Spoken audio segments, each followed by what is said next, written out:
berjudul tindak pidana korupsi yang dilakukan oleh Hakim Mahkamah Agung.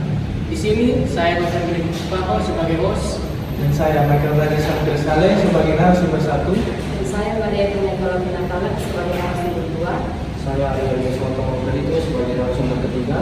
Saya Dara Sapira sebagai narasumber 4. Pemirsa, Pengadilan Tipikor Jakarta Pusat kembali melanjutkan sidang pemeriksaan kasus suap pembebasan Ronald Tanur yang melibatkan mantan pejabat MA Zarof Rikar.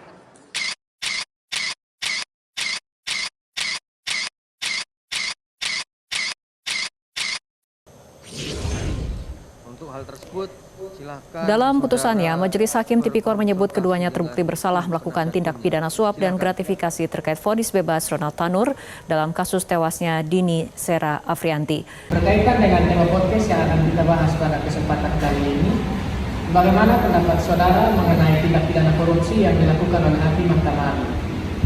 Jadi baik, sebelum kita melihat pada tindak pidana yang dilakukan oleh Hakim Mahkamah Agung sendiri, kita perlu mengetahui apa itu Mahkamah Agung sendiri. Nah, di sini Mahkamah Agung ini sebagai lembaga peradilan tertinggi di Indonesia yang memegang peran krusial dalam menjamin tegaknya keadilan dan supremasi hukum di negara Indonesia sendiri. Nah, sebagai puncak pusat kehakiman, Mahkamah Agung sendiri memiliki wewenang untuk mengawasi lembaga peradilan di bawahnya, termasuk melakukan kasasi, melakukan peninjauan kembali, serta memberikan pertimbangan hukum kepada Presiden. Eksistensi Mahkamah Agung sebagai penjaga hukum dan keadilan menuntut integritas dan independensi yang tinggi dari seluruh hakim agung yang berada di dalamnya. Kemudian dalam praktiknya, lembaga ini tidak luput dari skandal-skandal korupsi seperti yang terjadi dalam kasus Ronald Tanur ini, yang merusak martabat peradilan dan menggerogoti kepercayaan publik terhadap lembaga penghakiman itu sendiri.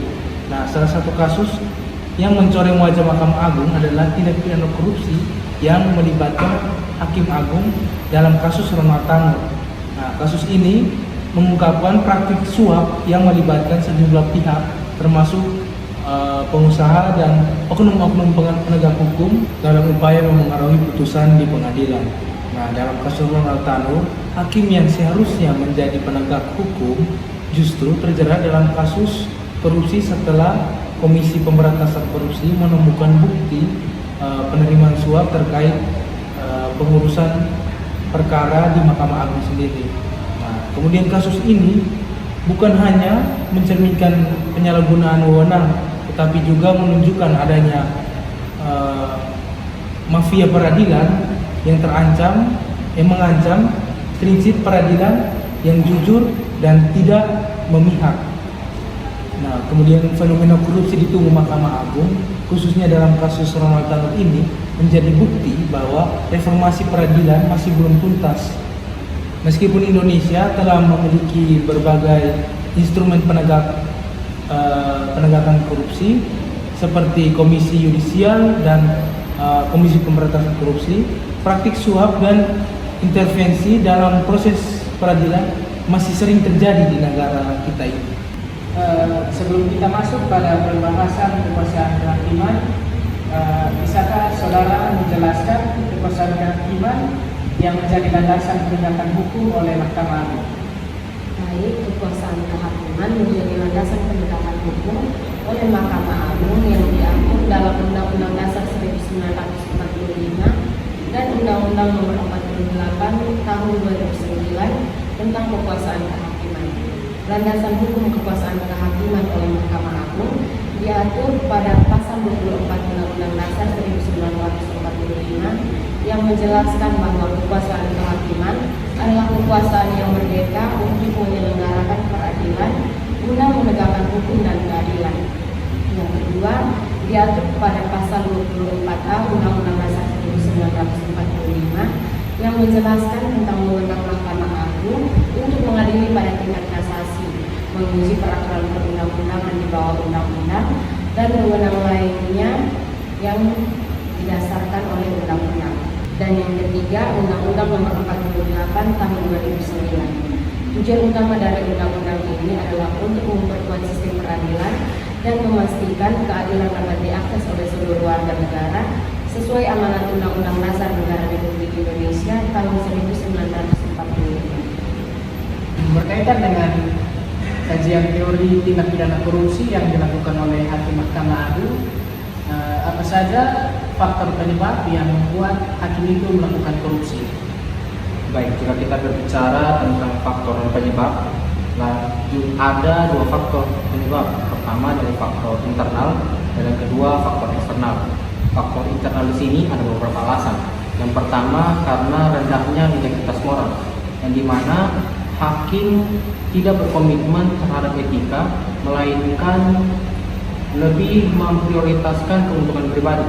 Yang kedua karena kurangnya sistem pengawasan di Mahkamah Agung, sehingga hakim lebih rentan untuk melakukan korupsi.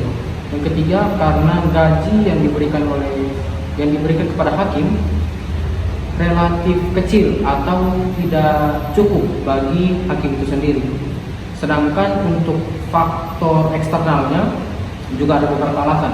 Yang pertama karena adanya tekanan dari pejabat atau pengusaha yang dimana dapat mempengaruhi suatu putusan dari hakim.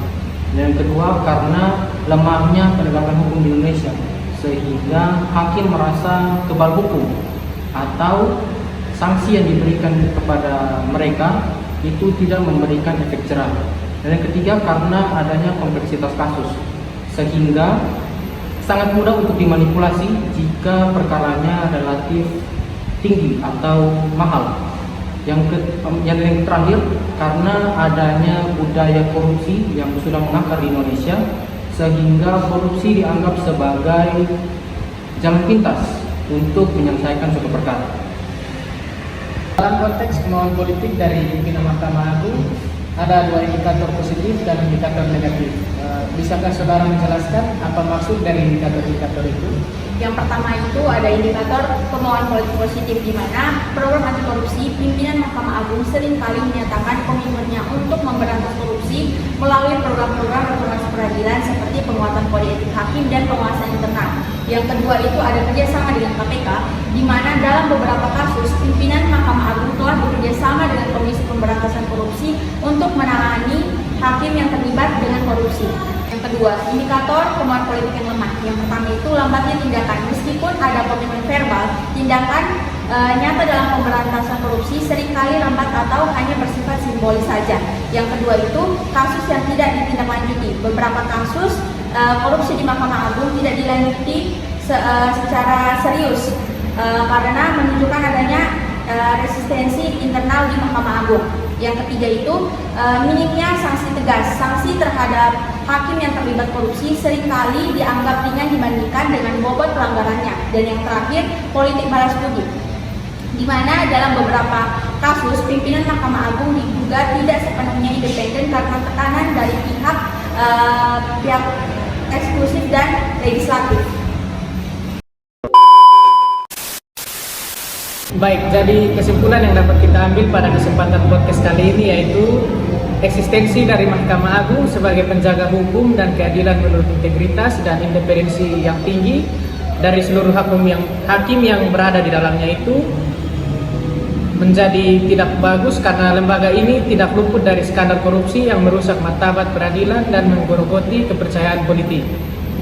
Yang pertama itu kekuasaan kehakiman yang menjadi landasan penegakan hukum oleh Mahkamah Agung diatur dalam Undang-Undang Dasar 1945 dan Undang-Undang Nomor 48 Tahun 2009 tentang kekuasaan kehakiman. Landasan hukum kekuasaan kehakiman Mahkamah Agung pada pasal 24 Undang-Undang Dasar 1945, pasal 24A dan juga Undang-Undang Dasar Nomor 48 Tahun 2009.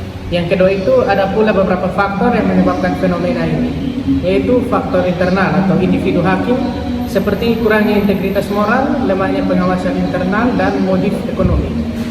Faktor eksternal seperti intervensi politik, lemahnya pengakuan hukum, dan lain-lain. Dan yang ketiga itu kemauan politik dari pimpinan Mahkamah Agung dalam memberantas korupsi. Terdapat dua kemungkinan, yakni indikator kemauan politik positif atau kerjasama dengan KPK dan juga kemauan politik yang lemah atau politik balas budi. Sekian dan terima kasih. Oke guys, sekian video dari kami. See you